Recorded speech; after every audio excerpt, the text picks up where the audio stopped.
রাত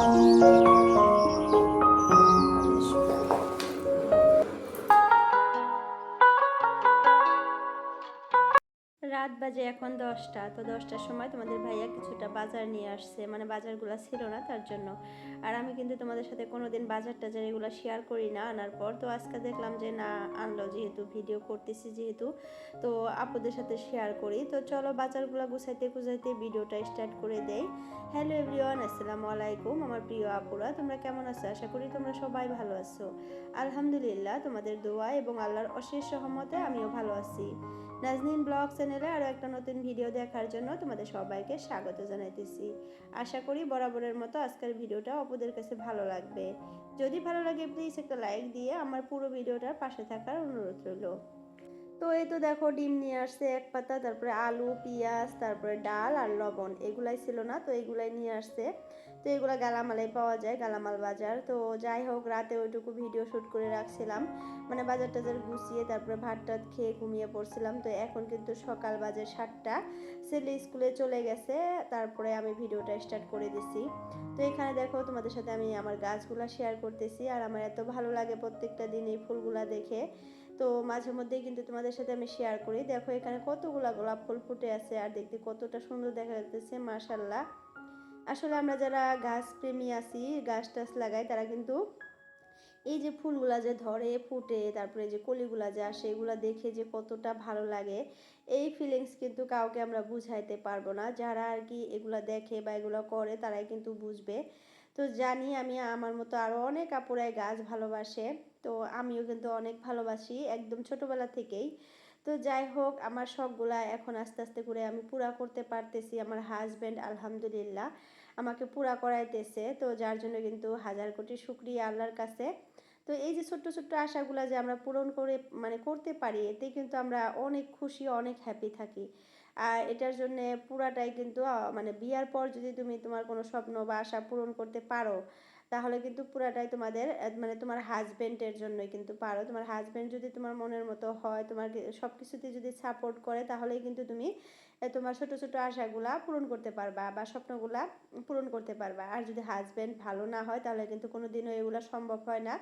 তো যাই হোক, তার জন্য কিন্তু হাজবেন্ডকে আমি সবসময় মানে কি বলি, ধন্যবাদ দেই যে আমার লাইফটা এত সুন্দর করার জন্য। আমি যেটা চাই ওটাই মানে করতে দেয় আমাকে, আমার সব ডিসিশনে সে মত দেয়, হ্যাঁ করে। তো মানে কিছুগুলো আছে যেগুলা মানে উনি দেখে যে না, এগুলো করা ঠিক হবে না, সেটা কিন্তু না বলে দেয়। আর কিছুগুলো আছে আবার বলে যে না ঠিকই আছে, করো। তো এরকম। আবার কিছু কিছু হাজব্যান্ড আছে, দেখা যায় যে মানে ওয়াইফ যদি কিছু একটা করতে চায় বা কিছু একটা বলে যে এটা করবো বা এটা করে দাও, তাহলে কিন্তু মানে শোনেই না। কিছু কিছু হাজব্যান্ড দেখি আমি, মানে ওয়াইফের কথার কোনো দামই নাই, তাদের কাছে কোনো গুরুত্বই নাই, এরকম। কিন্তু আলহামদুলিল্লাহ আমার ওরকম না। আমি যদি কোনো একটা কথা বলি, উনি আর কি সিরিয়াসলি নেয়, তারপরে ভেবেচিন্তে তারপরে আমাকে বলে। তো এটাই কিন্তু সব থেকে বড় একটা পাওয়া। আর জীবন যেহেতু একটাই, তো একটা জীবনে একটা লাইফেই তোমার মতো করে বাঁচো, তুমি যেভাবে আর কি বাঁচতে ভালোবাসো, যেভাবে থাকতে ভালোবাসো, সেইভাবেই আর কি চলো। যেহেতু জীবন একটাই, কিন্তু এই একটাই জীবন, আর বারবার আসবা না। তো তোমার মতো করে নিজের মতো করে গুছিয়ে খুব সুন্দরভাবে জীবনটা, লাইফটা কাটিয়ে যাও, তাহলেই কিন্তু দেখবা যে শান্তি একটা আছে। শান্তি কাকে বলে তখন বুঝতে পারবা। তো যাই হোক, আমরা মিডিল ক্লাসের ফ্যামিলির মানুষ, মিডিল ক্লাস ফ্যামিলির মানুষ আমরা। তো আমরা অতটাও কিন্তু হাই কোয়ালিটি বা ওইরকম করে কিন্তু চলি না, বা ওইরকম কোনো স্বপ্ন বা আশাও দেখি না। আমরা সবসময় আমাদের থেকে নিচের মানুষের দিকে তাকাই, তাহলেই কিন্তু আমরা অনেক শান্তি পাই। আর যদি আমাদের থেকে উপরের মানুষের দিকে তাকাই, তাহলে কিন্তু আমাদের ভিতরে মনে হয় যে না, আরও অনেক কিছুর কমি আছে আমাদের ফ্যামিলিতে বা সংসারে বা আমাদের লাইফ স্টাইলে অনেক কিছুর কমি আছে। তো তার জন্য আমাদের উপরে থেকে যারা মানুষ আছে, আমাদের উপরে আর কি ধনী, তাদেরকে দেখে মিশামিশি আমরা কষ্ট পাওয়ার কোনো দরকার আছে বলে আমি মনে করি না। তো আমাদের থেকে নিচে যারা আছে তাদের দিকে সবসময় তাকাই, দেখা যায় যে এতে করে আরও অনেকটাই শান্তি পাওয়া যায়। তো যাই হোক, নিজে হ্যাপি থাকা যায়। তো দেখো, তোমাদের সাথে কথা বলতে বলতে কত কাজ করে নিলাম, আমি অনেকগুলাই কাজ করে নিলাম সকাল থেকে আর কি। সকালে খাবার টাবার খেয়ে তারপরে কিন্তু আমি আর কি ক্যামেরাটা অন করছিলাম। তো এখানে দেখো, তোমাদের ভাইয়া বসে আছে, ছেলে পড়তেছে, তারপরে হলো মেয়েকে ডিম দিছি একটা সিদ্ধ করে, উনি মানে ও খাইতেছে। আর এদিকে আমি কাজকর্মগুলো করে নিতেছি। তো ঘর টরগুলো সবগুলো ঝাড়ু টাড়ু দিয়ে নিলাম, বিছানা টিছানা গুছিয়ে নিলাম। আর সরি, তোমাদেরকে বলছিলাম যে আমার ছেলে স্কুলে চলে গেছে, ভুলে বলে ফেলছিলাম। আমার ছেলে কিন্তু আজকে স্কুলে যায় নাই, ও বাড়িতেই আছে, ও বাড়িতে পড়াশোনা করতেছে, কারণ স্কুল আজকে বন্ধ। তো যাই হোক, দেখো ঘরটা সম্পূর্ণ ঝাড়ু টাড়ু দিয়ে তারপরে পাউডারিটা রেখে দিলাম। আর ঘর আজকে মুছবো একটু পরে। ভাবলাম যে গাছের মধ্যে একটু পানি দিয়ে দেই, গাছগুলো কেমন জানি হয়ে আছে। আর এখন আগে কিন্তু আমি সপ্তাহে একদিন পানি দিতাম, কিন্তু এখন দেখা যায় যে সপ্তাহে 2-3 দিন দেওয়া হয়। কারণ কি বলতো, এই গাছের গোড়ায় যদি পানি না দেই তাহলে পিঁপড়া বাসা বাঁধে এখানে এসে, আর এখান থেকে পিঁপড়াগুলো সারা ঘরে ছড়িয়ে ছিটিয়ে থাকে, আর অনেক পোকা হয়। আর অল্প আগে কিন্তু তোমাদের সাথে একটা জিনিস শেয়ার করলাম, আমি বলতে ভুলে গেছিলাম কথায় কথায়। আমাদের মানে ঘরের যে চৌকাঠগুলো আছে, একটা চৌকাঠের মধ্যে কেমন জানি একটা পোকা ধরছে, আর অনেক করে মাটি বের করে, বালু বের করে। আর পোকাগুলা তো তোমরা দেখলামই, হয়তো দেখাইছি, তোমরা দেখছো, ছোট ছোট কেমন জানি পোকা, হোয়াইট কালারের। ওই পোকাটা আমি এখন পর্যন্ত কোনোদিন দেখি নাই। তো কি করব মানে বুঝতে পারতেছি না, এরকম করে প্রত্যেক দিনই মাটি বের করে। তো তোমাদের ভাইয়াকে বলতেছি যে নতুন নতুন বাড়ি করলাম, এত পরিষ্কার করে রাখি, তারপরেও যদি এরকম করে পোকামাকড়ে জ্বালা যন্ত্রণা করে তাহলে একটু মানে অসহ্যই লাগে, ভালো লাগে না। তো কি আর করার, এখন ওখানে হয়তো কোনো কিছু আঠা বা ওরকম জিনিস দিয়ে আটকিয়ে দিতে হবে, তা না হলে ওইভাবে মাটি বের করতেই থাকবে। আসলে তোমাদের ভাইয়া সময় পাইতেছে না, অনেকটাই ব্যস্ত। উনি মানে ওনার কাজে অনেক ব্যস্ত, কাজের অনেক চাপ, যেহেতু সবসময় ব্যাংকেই থাকতে হয় ওনাকে আর ওর অফিসে। তো সময়ই পায় না যে বাড়ির একটা টুকটাক কাজ করবে। তো যাই হোক, রাতেও অনেক রাতে আসে, 11টা 10:30 এরকম বাজে। আর সকালে একটু লেটেই যাইতে পারে এখন, যেহেতু ব্যাংক খুলতে একটু দেরি হয়, 10টার দিকে খুলে। তার জন্য ও কিন্তু বাড়ি থেকে বেরিয়ে যায় ধরো 9টা 9:30টার দিকে, কিন্তু রাতে ফিরে 11টার দিকে। তো যাই হোক, ছেলে মেয়ে ওইদিকে খেলতেছে, মেয়ে মোবাইল দেখতেছে, ছেলে পড়তেছে, খেলতেছে না। ওই ঘরে আর কি ওদেরকে বসিয়ে দিয়ে আসলাম। ছেলেকে ওখানে বসতে দিলাম পড়ার জন্য, আর মেয়েকে ওখানে বসিয়ে দিলাম মোবাইল দেখার জন্য। ছেলে যদি ডাইনিং টেবিলে বা টেবিলে পড়তে যায়, মেয়ে কান্নাকাটি করে, মানে ওর পাশে বসে থাকতে হয় একজনকে। তার জন্য বললাম যে তুমি এখানে বসে বসেই পড়ো, আর ও আর কি মোবাইলটা দেখুক। তো ওগুলাই করতেছে। আর এদিকে দেখো আমি আর কি ওইগুলা ঘর কিন্তু পরিষ্কার করে নিচ্ছি, ড্রয়িং রুম আর বেডরুম। তো এখন আমি এই যে কিচেনে চলে আসছি কিচেনটা পরিষ্কার করার জন্য। এখানে এসে দেখো কতগুলো বাসন জমা হয়ে গেছে। সকালের খাবার দাবার খাওয়ার পর কিন্তু আমি বাসনগুলো ধুইছিলাম না, রান্না বান্নাও কিন্তু করে ফেলছি, তার জন্য এখনই ধুয়ে নিতেছি। তো ওগুলো আজকে শেয়ার করলাম না তোমাদের সাথে, জাস্ট আমি গুছানো কাজকর্মগুলো আজকে শেয়ার করতেছি। আর আজকে সন্ধ্যায় একটা খুব সুন্দর একটা জিনিস খাবো, আর ওটা কিন্তু মেয়েদের আর কি স্পেশাল বস্তু। তো সেটাই খাবো, নিজের হাতে করব, তারপরে আমরা সবাই মিলে খাবো। তো সেই মোমেন্টটাও তোমাদের সাথে শেয়ার করব। তো চলো স্কিপ করো না, ভিডিওটা লাস্ট পর্যন্ত দেখো, আসলেই ভালো লাগবে। তো যাই হোক, দেখো বাসনগুলো ধুয়ে পরিষ্কার করে বাইরে শুকিয়ে দিয়ে আসলাম, বাইরে কিন্তু অনেক রোদ উঠছে। তারপরে গ্যাসটা সার্ফের পানি দিয়ে ঘষে নিছি, স্ল্যাবটাও ঘষে নিছি আধা করে। তো তারপরে মুছা স্টার্ট করে দিয়ে ক্যামেরাটা অন করলাম। তো যাই হোক, এই যে দেখো একদম পরিষ্কার করে মুছে নিতেছি। আর আমি এই স্ল্যাবগুলা বা গ্যাসগুলা কিন্তু একবার মুছি না, 3-4বার করে মুছি, তাহলেই পরিষ্কার হয়, দেখতে ভালো দেখা যায়, একদম চকচকে ঝকঝকে হয়। একবার মুছলে কিন্তু কোনোদিনও পরিষ্কার হয় না। আর যেহেতু সার্ফ দিয়ে মুছে নেই, ধুয়ে নেই, ঘষে নেই, আসলে পানি দিয়ে ধুইলে বেশি ভালো হয়, কিন্তু ধুইতে পারি না। এই যে এখানে অনেক জিনিস, তারপরে তল দিয়ে যে আবার মানে কাঠ টাটগুলো লাগানো আছে, তো পানি পড়ে গেলে কিন্তু ওই জিনিসগুলো নষ্ট হয়ে যাবে, তার জন্য কিন্তু আমি পানি দেই না। এভাবে 3-4বার করে আর কি কাপড়টা ভিজে ভিজে চিপে চিপে তারপরে মুছে নেই। লাস্টবার একটা শুকনা কাপড়ের সাহায্যে মুছে নেই, একদম চকচকা হয়ে যায়। তো যাই হোক, এভাবেই আমি কিন্তু প্রত্যেক দিন কিচেনটা পরিষ্কার করি, তোমরা দেখোই। তারপরেও এত পোকা, কি আর বলবো আপুরা, এত পিঁপড়া, একদম জ্বালা যন্ত্রণা করতেছে আমাকে। এত পরিমাণে পিঁপড়া আসে রান্নাঘরেও, যেরকম সম্পূর্ণ ঘরে আমার পিঁপড়া দিয়ে ভর্তি।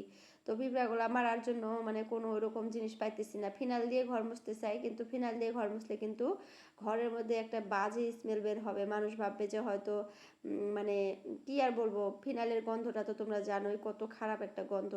তো ঘরে যেহেতু আমি রুম ফ্রেশনার দিয়ে রাখি সবসময়, তো ফিনাল দিয়ে মুছলে ঘরটা একদম খারাপ একটা গন্ধ বের হবে।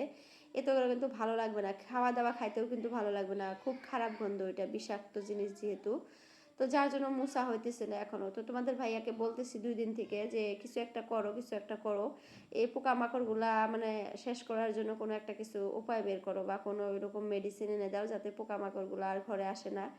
তো কিছুই বলতেছে না, তোমাদের ভাইয়াও একটু ব্যস্ত যে বললাম প্রথমেই, তো যার জন্য ও অত কান লড়াইতেছে না, আমিও আর অত চাপ দিতেছি না ওনাকে, একটু ভালো করে পরিষ্কার করে রাখতেছি এটাই। যখনই দেখি পিঁপড়া বের হয়েছে তখন একটু ভালো করে ঝাড়ু টাড়ু দিয়ে নেই। একটু কষ্ট হইতেছে আমার, তারপরেও কোনো কিছু করার নাই। আর এদিকে দেখো ওই যে ছোট ছোট কাপড়গুলো যে রাখি আর কি ভাঁজ করে, হ্যাঙ্গারটা, তো হ্যাঙ্গারটা আজকে ভালো করে ঘষে ধুয়ে দিলাম, ধুয়ে বাইরে শুকিয়ে দিয়ে আসলাম। তো এখন উঠানটা ঝাড়ু দেবো, আমি কিন্তু আজকে এখন পর্যন্ত উঠান ঝাড়ু দেই নাই। আর দেখো বাইরে কত পরিমাণে রোদ উঠছে, তো এই রোদের মধ্যে এখন উঠানটা ঝাড়ু দিতে যে আমার কত পরিমাণে কষ্ট হবে, তোমরা হয়তো দেখেই মানে বুঝতে পারতেছো। তো যাই হোক, খুব তাড়াতাড়ি করে উঠানটা ঝাড়ু দিয়ে নেই। আর অনেক বড় উঠান, যেহেতু ঝাড়ু দিতে প্রায় 10-15 মিনিটের মতো লাগে, কিন্তু ক্যামেরা একটু স্পিড বাড়িয়ে দেই, যার জন্য মনে হয় 2 মিনিটে আমি মানে উঠানটা ঝাড়ু দিয়ে ফেললাম।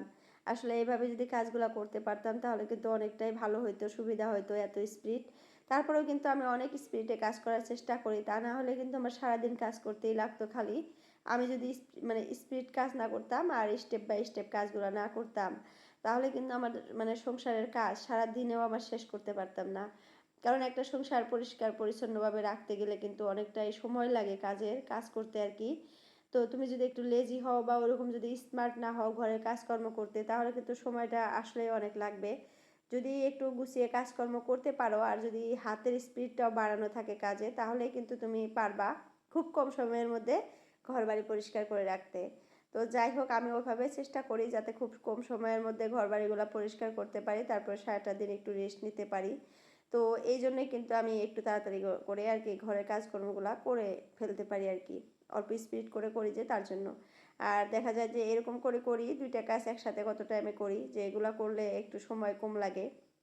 তো যাই হোক, আমি ঘর মোছাটা আজকে তোমাদের সাথে শেয়ার করলাম না। ঘরটর মুছে তারপরে গোসল টোসল করে ভাত টাত খেয়ে এখন প্রায় বাজে 2:30টার মতো। আর আমার ছেলের কালকা স্কুলে একটা প্রোগ্রাম আছে, মানে ওর ফাদারের বার্থডে কালকা। তো সবাইকে আর কি ভেজিটেবল আর ফ্রুটের ড্রেস বানিয়ে সামনে লাগিয়ে নিয়ে যাইতে বলছে, ঝুলিয়ে। তো আমি জানি না আমি কতটুকু করতে পারলাম, তো এটা আমি আঁকিয়ে দিলাম। এটা কাউলিফ্লাওয়ার, ওকে কাউলিফ্লাওয়ারে দিছে আঁকাইতে, ওকে বলে দিছে মিস যে তুমি কাউলিফ্লাওয়ার করে নিয়ে আসবা, মানে বানিয়ে নিয়ে আসবা ড্রেসটা পরাইতে। তো আমি কাউলিফ্লাওয়ার কিভাবে বানিয়ে দিব বুঝতে পারছিলাম না, তারপরে ভাবলাম যে না, এইভাবে বড় করে একটা ড্রয়িং করে গলার মধ্যে ঝুলিয়ে দিই, এটাও হয়ে যাবে। তো তারপরে ওইরকম করে করে দিলাম। যেহেতু আমার একটা ছোট মেয়ে আছে, ওকে নিয়ে কিন্তু আমি অত আর কি একদম মানে খুব সুন্দর করে যে একটা জিনিস ওকে করে দেব আমার জিশানকে, আমি কিন্তু পারি না ওর জন্য। দেখো এইটা যে কত কষ্ট করে আমি বানাইলাম, তোমরা ক্যামেরায় ক্যাপচার করতে পারি নাই আর করিও নাই, অনেক কষ্ট করে করে দিলাম। তো যাই হোক, যতটুকু পারছি আর কি করে দিচ্ছি। তারপরেও আমার ছেলে অনেক হ্যাপি যে ওকে আমি করে দিচ্ছি। কোনোদিন কিন্তু মানা করি না যে বাবা থাকগা, কালকা যাইও না, প্রোগ্রামটা তোমাকে অ্যাটেন্ড করতে হবে না, এটা করতে বলছো ওটা করতে বলছে, আমি করে দিতে পারবো না। আমি যতটুকু পারি যতটুকু আমার দ্বারা সম্ভব হয় করে দেই, ও যাতে পার্টিসিপেট করতে পারে যে কোনো প্রোগ্রামে, ওর যাতে ভালো লাগে, ও যাতে খুশি হয়, ওইটা আর কি চেষ্টা করি। তো ও তো আর কি বোঝে না যে এটা খারাপ হলো বা এটা পারফেক্টলি হইলো না, আমি কিন্তু বুঝতে পারছি যে এটা পারফেক্টলি হয় নাই। ভেজিটেবল অ্যান্ড বা ফ্রুটের ড্রেসগুলো কিন্তু একটু অন্য হয়, বড় বড় করে আর কি বানিয়ে দিতে হয়। ধরো যেরকম গ্রেপস আছে, টমেটো আছে, তারপরে ক্যারট আছে, এগুলা বড় করে বানিয়ে দিলে আর কি, মানে ওইভাবে বানিয়ে দিতে হয়। তো এটা মোবাইলে মারলেই কিন্তু আসে আর কি, যে ভেজিটেবল ওয়েস্টার্ন ড্রেস বা ওইরকম কিছু লিখলেই কিন্তু এসে পড়ে। তো যাই হোক, আসছিল, তারপরে আমি ওরকম করে বানিয়ে দিই নাই, বানাইতে অনেক সময় লাগবে, প্রায় একদিনের মতো লাগে যাবে, তার জন্য আমি এরকম করে সিম্পল করে করে দিছি। তারপরে ও অনেক হ্যাপি আর প্রোগ্রামটাতে আর কি পার্টিসিপেট করছে, তো এটাই আমার অনেক অনেক আমার জন্য। তো যাই হোক, এই যে দেখো সন্ধ্যাবেলা এখন আমি যে বলছিলাম যে সব মেয়েদের আর কি একটা স্পেশাল খাবার, আমি কিন্তু অনেক পছন্দ করি পাপড়ি চাট আর ফুচকা। তো আজকে দেখো ফুচকা ঘরেই করে নিলাম, আর আমার ভাতিজাকেও ডাক দিয়ে নিয়ে আসলাম, ও অনেক পছন্দ করে ফুচকা খাইতে। দেখো ও আমার সাথে মানে কি আর বলবো, ধরছে, জিদ ধরছে যে কাকি তুমি কয়টা খাইতে পারো, আমি কয়টা খাইতে পারি দেখি।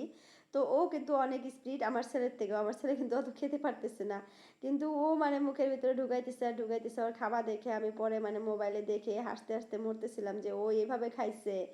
মানে ও বাজারেও যাবে, আমার ছেলেও যাবে, ভাসুর নিয়ে যাবে ঘুরতে, তার জন্য তাড়াতাড়ি করে খাইছে। তো যাই হোক আপুরা, আজকের জন্য ভিডিওটা এতটুকু, বাই বাই, আল্লাহ হাফিজ।